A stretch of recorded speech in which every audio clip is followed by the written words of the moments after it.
Hello everyone. In this video we shall be discussing about the inverse trigonometric functions. Before that, let us quickly go through all the 6 trigonometric functions. This is the curve of sin x. A horizontal line drawn parallel to x-axis cuts the curve at many points. It means that the function sin x is not a one-one function. It is a many-one function. Same is the case with cos x. Here also, a horizontal line can be drawn which can cut the curve at multiple points. This makes cos x a many-one function. Again, we have the same case with tan x. This is also a many-one function. Cosec x also shows the same property. Hence, it is also not a one-one function. It is also a many-one function. Sec x also has the same property. Cot x is also a many-one function, as we can draw a horizontal line which can cut the curve at multiple points. Since we see that all the trigonometric functions are many-one functions, their inverses do not exist. They need to be bijective functions in order to become invertible. So we shall try to make the trigonometric functions invertible so that their inverses may exist. Then we shall try to find their inverses. We can do so by redefining their domains. The range is not altered. We shall cut the domain carefully in order to make the trigonometric functions 1, 1 and onto. As this will make them bijective, their inverses can be easily found. Before that, let us discuss one more concept here. Let us discuss how can we plot the curve of inverse function given we are provided with the curve of original function. It is quite easy if we know the following property. The curve of f inverse x and fx are symmetrical about the line y is equal to x. It means the line y is equal to x acts as a mirror between the curve of fx and its inverse. The curves of fx and f inverse x are mirror images of each other in the line mirror y is equal to x. To demonstrate the same, we have taken here an example. The curve of fx is shown here. Using this, we shall try to find the curve of f inverse x. The first step is to draw the line mirror y is equal to x. Now we shall try to take the mirror image of this curve in this line. Let's do it. Here you can clearly see how we have taken its mirror image. This represents the curve of f inverse x. So, in order to draw the curve of f inverse x on your notebook, first draw the curve of fx on a page from your notebook. Now draw the line y is equal to x. Now rotate the page through 180 degree about the line y is equal to x. You can see through the flipped curve.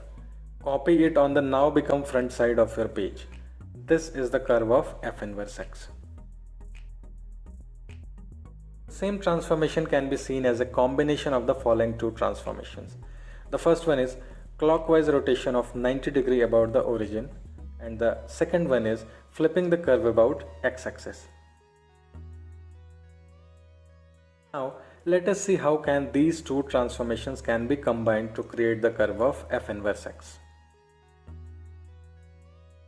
We have rotated the curve about the origin in the clockwise direction. This is the first transformation that we are required to perform on the curve of fx. Now we have rotated it about x-axis by an angle of 180 degrees in order to complete our second transformation. These two transformations combined have given us the curve of f inverse x. So this was the second method through which we can find the curve of f inverse x. Now that we have understood how can we draw the curves of inverse functions, we shall try to apply the same on inverse trigonometric functions. We shall make each one invertible first and then draw their graphs. Here we have plotted sin x. Let us cut its domain to make it 1, 1 and onto, or in other words, let's make it invertible. The domain is now restricted to this interval as we can see here. The curve is now defined from minus pi by 2 to pi by 2. Now it has been transformed to get the curve of sine inverse x. The same things are going to follow with the rest of the trigonometric functions. Let's take a close look.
We have tabulated the domain and range of each inverse trigonometric functions for your ready reference. One who aspires to be proficient in this topic must learn by heart this table. It is quite handy while dealing with problems in inverse trigonometry. Now let us move forward to look at the curves of the type T of T inverse x. Here capital T denotes any of the 6 trigonometric functions. We shall discuss few important properties of the curves of this type. It will make our work easier while drawing these curves. Let's see them. This type of curve is always a part of the curve y is equal to x. It will depend on the domain of the function that how much part of the curve y is equal to x is to be kept while drawing T of T inverse x. Pretty easy, right? Here is the curve of sine inverse x. Rest others follow on a similar concept. Let's have a look.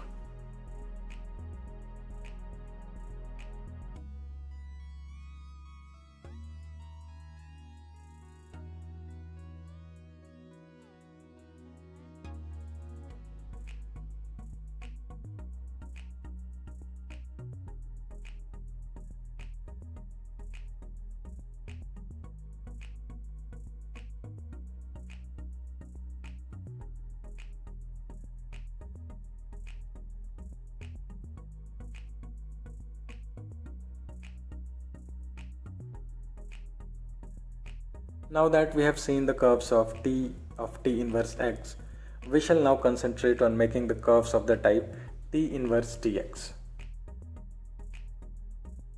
In order to make our work easier, I have divided the curves into tan group and chord group. This division is merely to make our curve plotting easier. No such mathematically valid terms exist, so be careful. One is our tan group, which has tan inverse, sine inverse and cosec inverse in it. The other one is chord group, which has cot inverse, sec inverse and cos inverse in it. The tan inverse and cot inverse are slash curves and the rest others are cap curves derived from them in their respective groups. They are called so because their curves look like a group of slashes or a group of caps. So this is a slash. We shall see some of its features before plotting the curves. The angle it makes with the horizontal line is 45 degrees. It means on the coordinate axis, this line will have a slope equal to 1. The horizontal and vertical distances are shown here. Both are equal to pi. This must be kept in mind while plotting the curves. This is the curve of tan inverse tan x. See how the slash passing through origin is repeated on both sides of the y-axis. This slash is the repeating unit for this curve. Now regarding the dimensions, we have already discussed in detail about the dimensions of the slash. To make the curve of sin inverse sin x, we have kept the slash from the tan inverse tan x curve passing through origin, and using mirror slashes we have developed caps to complete this curve. You can easily correlate what I have said by carefully comparing the two curves.